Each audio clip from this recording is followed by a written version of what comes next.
ner malaron wanka changdar ka tianka ta no kon dial we kan wardo tv family gon dial be jawle be leng tinan nyama nu mer yang do fan baral tama ko be nong la ka tong nen gon dial ko ta yenten ma lay shay yelip ka dit ka gwama dung tite ka malo da idea da ma la go gora gan tama moy nga ka samala lar ka gatanga nu go gora likes yana idea la to cha jawdun cha yeleng meleng yana da yana lara gwa ma ka shay nen ba me ko yana la lenga tama janna ko la kuy meleng yana la wa ka wan nyami yole la wajiya bala no irar la wata kon ka lar tot gwa me te gora balar kon ka tungen nas ko bene dia bi ka te ka lengu imon ka lew la nyama lara kon men ti to mo warun karun wang hare dor ka ayot county dor me chalke e gok jen chaja bo hene de kon chalke kuma selba kir ma yadir cha chap cha ka do matin payam me jen point e payam kel ka ne tin kon chalke ji ayot county mulono go jen ka ne kon je wur ma chalka ma koy tutin rida nan bo kana ka bo ka ko chi ma koy tuda lara go jen ba jen ka be nyin ka ne tin kon chalke ji kuma spele a ji te pin wur ma chalke selba kir ma yadir mulono go men ba ko lar ne diala kon la chap ji no ba sudan chi ne tin kon ko la chole ji do aran gwa me ke lio kaner community en go majana ne chi alen go cha yor gwa ma cha roi kana ko gwa dum ti na re do aran dor me chalka ayut county a wajen ci ko te magay na chelat kanira ko na chalka chap ci day may ne ken ci ga pere yeri la wajen te ne ri na halak te ko nel roy me jen cha la ne ko na pingwa ma go te tasir ma ci to tinan boga na ci boka re nyal re dor me chalka ayut dum go kan ka tin la go kan ku go continue en go gor ka je go jen pan ken bi kan wor ka ma boka ko jen dunia na kor ka ne ko na chalka ja ayut county mulono go jen point na mo jen na ci to ci roy wura me da ne chalke I par kol jen te pen go de kan ne ka hen go la ra je go ba ma koy tut ba jen na mulono go ma koy tut ka chapke kan ne dial ko na cha la ra kan go ba gwa ma te wur ma chalke do blam kan ne ma char ba je go ra ken mulono go jen point jen ci na mo che to tin re do ran mal ngo ana jen go ci kon ma ra che ma go che la ter ne ri liu re ri na ci bok ko no na cha la da ne kon ko gwandum ti nan ci kan la ra go ba lar community dan ke liu en go men ci alen go ci to dor ma chalke go payam ka ayut county ci ko mala ci magay na ci latin ay la ga malo ka ko nyal men dong dia ne dum kwari tin ko na chalke ko long ne ti de kuy wura ma chalke docteur yang ma cha te njur gon ci ga jien pan kel karan mukta bade ci go gwanta gar ma cha ta te tin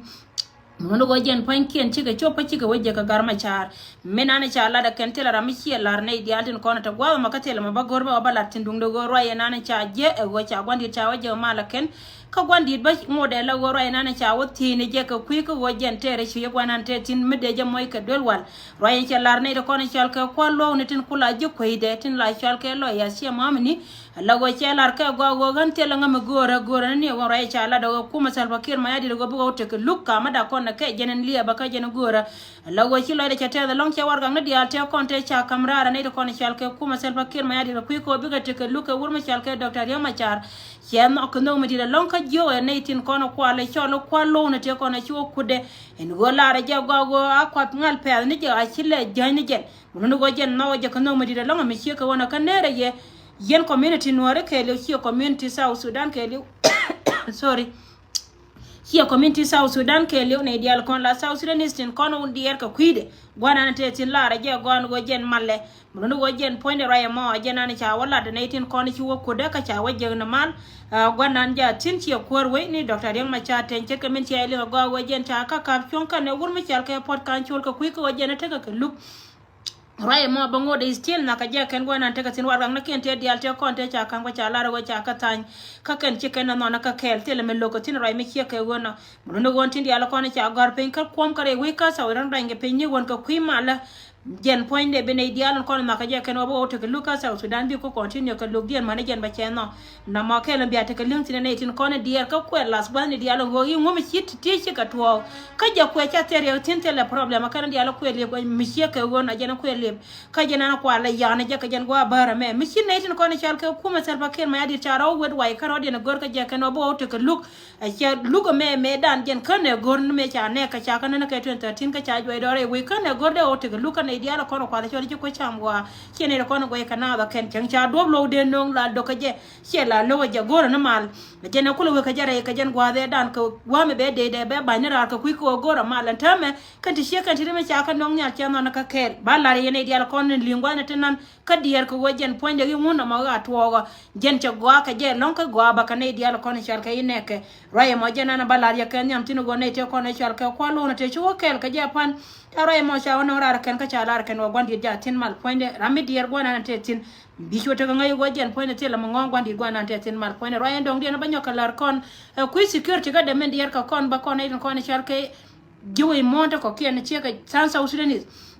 eno go jen me cha jo woi ka cha la go jen ponde cha bi kor de cha kap chong ku ko welo kane wur mi chal ke pot kan chor chine to wana kan la cha jinu ba Sudan chi ka dier ka yot ka ti ka ku ko wata na te ka je ni pane je ni me da ne cha je linga no go jen cha jo woi ke cha kap chong re la de me na te tin mu no go jen cha kume me chal ke kume an ponyo kume woi che dor gar ma char cha gol ke de mi dire longa de ye da ne cha gule je jen ka tin go ka je ken go security de gwana na te tin ne dia lo ko ne chi dier ka yot en go ba lar ye go cha de e da ne te tin cha je re cha dore cha gol ke de mi dit mo ko la gan ka ku ko de ko je go pu jo de tet ken de ka yin chot ka ne ko ne chal ke nyer ka ko jen cha ja ngai go cha we kwara ka te ke luk dong de te karam de ro chot ka ne din ko na la nyer ka dung de go man ba lar ye go ne tin ko ne chal ke ji we chi man ne tin ko ne chal ke ji ko chang go ka gui de go te de ne cha kume cha de me do den cha ja re bre dore mi chi ma de te tini won cha dor ke le cha gol ke de mo no go jen na na jen chi to mi chi ka won na cha lar ke jen ko ni na da re ni pan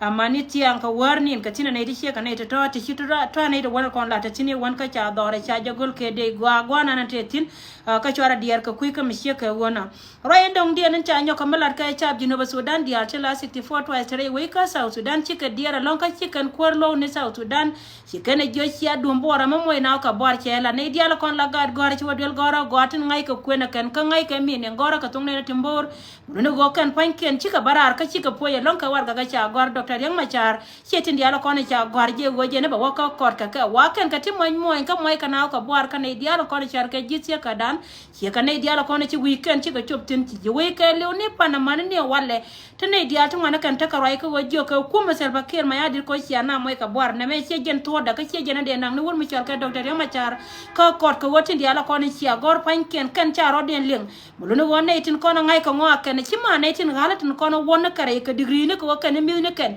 ne dial tin kon ngai ka ngo de chira no del gora chi le na ka cha exam del gora che lat chi ka ta ka bor kam ne ken man ne ken pan ken ne de kon ko le chori gen community kine tun wani kan cika barara longa tama ka roi ka kuiko wajiyo ka kume kene goshi ana moi ka buar ka warga gana ci barar ka kuwa lowni dung da warai mi cika wana ce la too late ka wachi na itin konan char ka ji kwai kuri mi char ka Dr. Yang Machar cha warga na kian cha ka tanya kan ko ci win mon ka le uci ka teke liang en goshi South Sudan cha warga ga ma cha kamra ran wabi wur mi char ka Dr. Yang Machar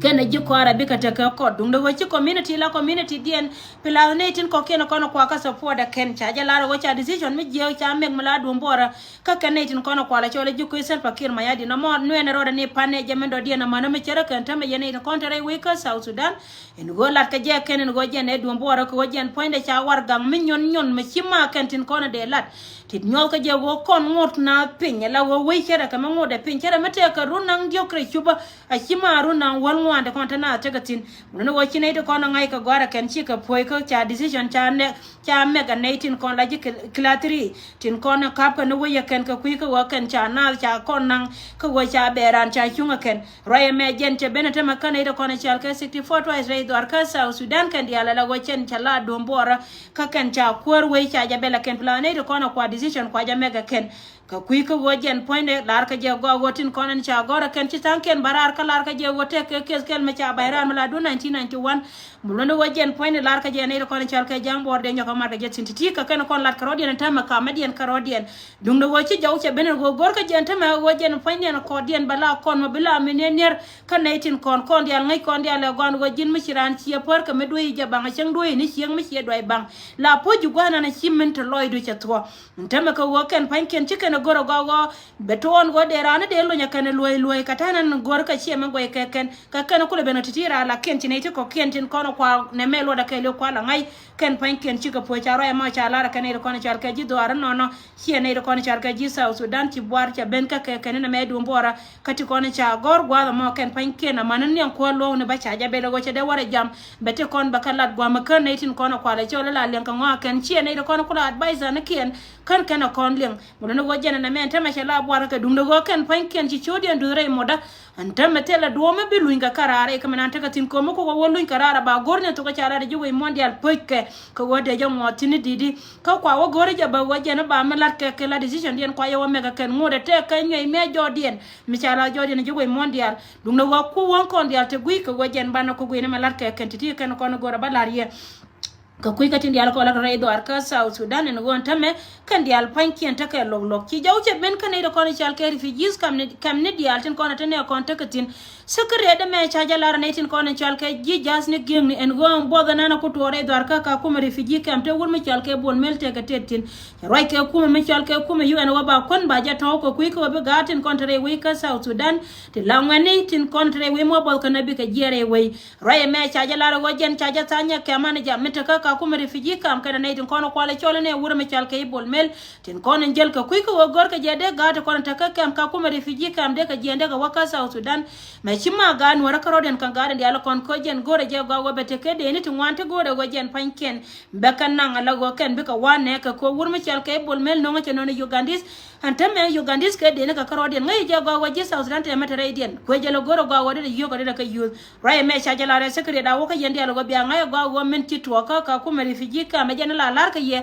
ane diala la roj special wur mi chal ka gata la roj tini siang an go kam ni cha ka moy kana ta ma cha ko parar en go cha te kana de cha kop la ejen wur mi chal ka e bol mel to we ka kam ni dial tin kona tene tin kona chal ka refugees nya South Sudan te gatin ka gore ja go be we use ni ku me ni wi ne ka go kan panken ba na ba kula nan ka bi ga dial bi go bi ta nga yene dial te go ma won ne me chi me gen bartara chet ka me cha la le de da no go ne me cha kon general go ma tatin raya mo cha jala ro ba je longa te kona chal ka gar kam ni go mi chang chu iran ke bo lebe amano go chine de kono go ke yakana ju ko changwa chi ke tie ko go yen antana na te ke yen ta mala yen ral ka je jen la ne de kono chal ka ju ko changwa chang ta na la ka bagrar ka bi ke liam roye me chap kel ka chap wur mi chal ke bol mel malo no go week South Sudan yen ka diaran tame ler ka wur mi chal ke bol mel ka kuy ko go gore je go be cho gwana na wetin ta roye mo cha la ro go jen che roye me che la na ko gorde ni lagat del gore te kono kula te ka del gore ka kem Uganda mane kam nan la kem ka ko me refugee kam ta roye mo cha jala da ne kono chal ke ji jana gino bene kon be ka te ke leng tin roye mi shi ke wona go jena ko ya ko je no re daran ka kuma ka jena mo ina ka wo ken panken chuike ke bo nan tene kon te tin ntame la go ken ka jena paye me chu to kon tin jere paye ba ngwana me lar ka je wo chi ne de kono chal ke ji ko cham wa shi kwar we monde ko kena kon la ka ne de la refugee ken shi ken lar ka chi ka te ka ko chon me cha te ken wo ngum de na de ka liu ka bo ka jaka de konde jango ka cha lar medan go kon ka kume ajen paye me cha bet je de cha yor pin ka je me ti wur me chal ka kor ko cham go nitra me cha lar go te ka tango ngwan te ba ngore wi ni dia no kon te refugee te gatin lakini we me chal ka kume we kel ka wi te konde cha yo ka cha ti miske cha yor pin wana paye bangwan mitwo go china chi ka chuina ka paye ba ka li paye ba ro ki kor la kor ko cham go chene de kono kula te ga jini ba chi ka te ga ti ko chon me je nan dong bit dial be ka non dong bit de tin ka ne de kono chal ka ka ko refugee kam go gwato do ka beno roye me cha yala mi chiko wono go jen tukate di arte ko ne te ka gwar ma gwar kana ka jen la yana ne no go jen dwal ka ko jen be ka te ka federation ma ba no na ko federation la lele UN dwal ka go jen de yamoy ka federation nono wa mega yuga na melar je wachi budget to de mo ke federation ne ko la refugee ka de ko nang pin ko go gor ka je bira ma cho jen ka jen de mo gira do je ko ko ajen ko alla ne je dien mi cha ta nya kuma me chal ka kuma kenya la me te kel ke refugees kel ke wur me chal ke bol mel cha ja la ren go te ke je ne ka te yor pin ke yo cha ka yor pin ko go ba na ma ba je lat ka ne ko ne chal ke South Sudanese dial be gatin ko ne chal ke ga dol bi ko cho wa ray me je na ne ci ben ci secret ka tin dial ko ne ci ka ne ko yen bi ata ngai tin en go cin yo chike lot kana ida kona chal ka ji material la ji Kenya lakin jen kana lara weje ne dongo te kuma Kenya medite ngai tin ta lara je go kana ida konta ka kuma refugee kam te la kwardan kona tin go ka refugees ken waka kana ida kona chirom ka yo wuro mi chal ka e bol mel kana me bad lar ka jaba go be kam ne dial be ka te ka tete na mane kam nan ta ka yo gana be chote ka ngai ka mela rode mi cheke wona ko jen gore ja gwan wode ne dial to de ka cho wala go ken kaneka cha jo mo cha lar ne tin kona te jel cha lara kana go chen kai ka ne ba go chiara nyoko je twak bu ko we nori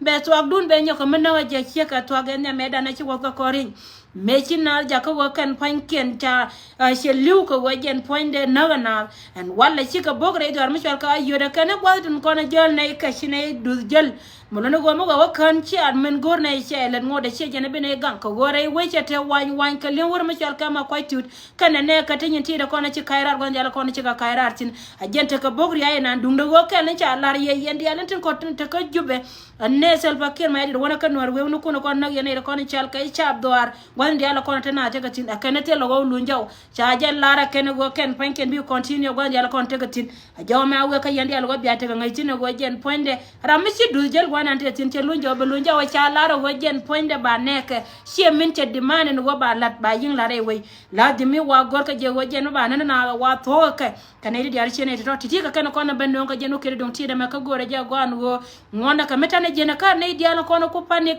chwara le dwal muno go ma che ko to wonta me wajja ne chatin di ala kon cha ko le bi kullu njaw ma ne 2013 muno wo 2013 ba ko nyago menon kan yal ko ka ti che kan ti kan ko no kwala ganga kwar pizza chi kwar mala ni doctor yang ma charo kula dwal kai cha jino Sudan ta ma ko lar ka je go wajja mo wori ma charo penalty tibo wote mal re wi ko South Sudan ko wajja ne jen kwar mala ma gor mal kan di ala kon la civilian yin South Sudan ke le gore je go pujin wode wote ka mal re we ntaba mi cha ko nyoka mo waje tom rodi na kan ditin konen chal ke lit jangni